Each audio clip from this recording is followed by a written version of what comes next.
दोस्तों, आज हम लेकर के आए हैं स्वर्ग का हकदार कौन कहानी। दोस्त, यह कहानी बहुत ही अच्छी है। दोस्तों, कहानी को शुरू करने से पहले यदि आप लोग हमारे चैनल पर नए हैं और आप लोगों ने हमारे चैनल को अभी तक सब्सक्राइब नहीं किया है तो हमारे चैनल को जरूर सब्सक्राइब कर दीजिए। तो दोस्तों, कहानी को करते हैं शुरू। मरने के बाद स्वर्ग के द्वार पर 4 व्यक्ति खड़े थे। इन 4 व्यक्तियों में पहला राजा था, दूसरा एक बिजनेसमैन था, तीसरा पंडित था और चौथा एक आम आदमी मजदूर था। किसी को भी यह पता नहीं था कि कौन स्वर्ग के अंदर प्रवेश कर पाएगा और कौन वहीं से वापस लौटा दिया जाएगा। सब स्वर्ग का दरवाजा खोलने की राह देख रहे थे और आपस में बातें कर रहे थे। जैसे कि राजा को मरने से पहले से ही आदत थी, उसने अपनी बात सबसे पहले बताई। राजा ने कहा, मैं बहुत प्रख्यात राजा हूँ। मैंने धरती पर अपना बहुत नाम कमाया है, इसलिए पूरी संभावना है कि मैं ही स्वर्ग में जाऊंगा। फिर व्यापारी ने अपनी बात सामने रखी। वह बोला, मैंने धरती पर खूब धन कमाया और उस धन से मैंने सैकड़ों लोगों की मदद की, इसलिए मैं ही स्वर्ग का हकदार हूँ। अब बारी थी पंडित की, तो पंडित ने मुंह खोला और सबको यह कहा, चाहे तुम जो सोच लो, लेकिन यह बात तो तय है कि स्वर्ग के दरवाजे खुलेंगे तो मेरे लिए ही।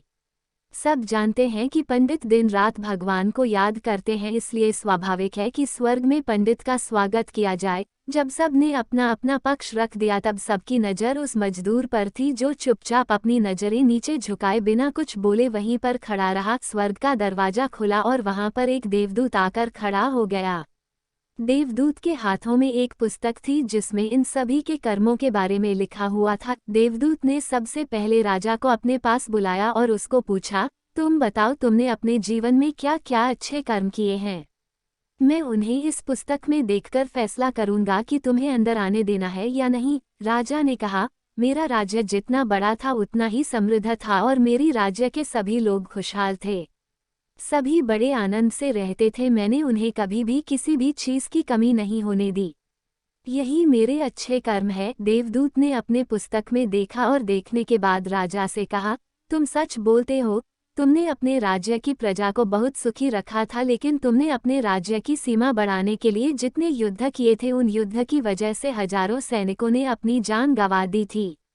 उन हजारों सैनिकों के परिवार के दुख का कारण तुम बने थे, इसलिए तुम स्वर्ग में नहीं आ सकते। अब बारी थी व्यापारी की।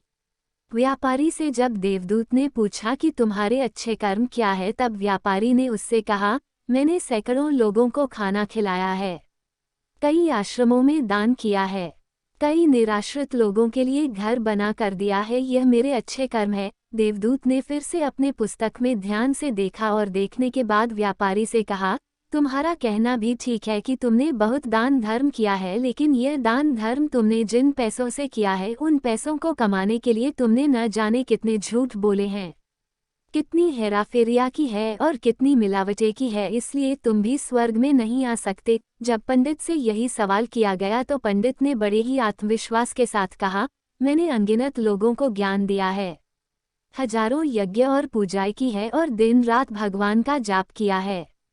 इससे अच्छे कर्म और क्या ही हो सकते हैं। देवदूत ने अपनी पुस्तक के अंदर झांक कर देखा और पंडित से कहा, आपने जितने भी लोगों को जो भी ज्ञान दिया है उन बातों पर खुद कभी अमल नहीं किया। आपने यज्ञ, पूजा या भगवान का नाम निस्वार्थ भाव से कभी नहीं लिया, इसलिए आपका भी स्वर्ग में आना प्रतिबंधित है। मजदूर यह सब देखकर हैरान था। वह अब तक जिन्हें महान समझता आ रहा था उनकी व्याख्या स्वर्ग के दरवाजे पर आकर बदल गई थी। धरती पर जिन कामों को अच्छा समझा जाता है उनका यहाँ पर कोई मूल्य नहीं था। यमदूत ने जब इस मजदूर को अपने पास बुलाया और इससे पहले कि वो उससे उसके अच्छे कर्मों के बारे में पूछता, मजदूर बोल पड़ा, प्रभु, मैं जानता हूँ कि मैं भी स्वर्ग में आने के लायक नहीं हूँ, लेकिन मैं फिर भी एक बार बाहर से ही स्वर्ग को झांक कर देखना चाहता हूँ। बस इससे ज्यादा मेरी कोई इच्छा है ही नहीं, क्योंकि ऐसी इच्छा पालने के लिए मैंने जीवन में कुछ भी नहीं किया है। मैं पूरा दिन मेहनत करता और जो भी पैसे कमाता उन्हें अपने परिवार के पालन पोषण में खर्च कर देता, इसलिए दान धर्म के लिए कुछ बचता ही नहीं। लोगों की भला मैं क्या सेवा करता, क्योंकि काम के बाद जो थोड़ा सा समय मिलता उसको अपने ही बूढ़े माँ बाप की सेवा में बिता देता। और यह सब करने के बाद मैं कभी कभी मंदिर भी चला जाता और भगवान से जैसा भी मुझे दिया है उस जीवन के लिए धन्यवाद कहता। देवदूत ने अपनी पुस्तक में बड़े ध्यान से देखा और थोड़ी देर देखते ही रहा। फिर उसने मजदूर से पूछा कि तुम याद करके बताओ, तुमने कभी तो कोई अच्छा काम किया होगा। मजदूर ने थोड़ी देर सोचने के बाद बोला, हाँ मुझे थोड़ा थोड़ा याद है। एक बार मैं बहुत भूखा था और मैं खाना ही खाने बैठा था कि एक बहुत ही कमजोर कुत्ता जो ठीक से चल भी नहीं पा रहा था, वह मेरे पास आ गया और मेरे खाने को देखने लगा। तब मैंने अपनी रोटी उसे खिला दी थी और उस दिन मैं खुद भूखा सोया था। मजदूर की बात सुनने के बाद देवदूत मुस्कुराया और मजदूर को बड़े सम्मान से स्वर्ग के अंदर लेकर गया। दोस्तों, अच्छे कर्म लोभ, मोह, माया इन सब भाव में आकर नहीं किए जाते और न ही उन्हें अच्छे कर्मों की श्रेणी में गिना जाता है। निस्वार्थ भाव से किया गया एक ही अच्छा कर्म भी आपके जीवन के सारे पाप धोने की शक्ति रखता है।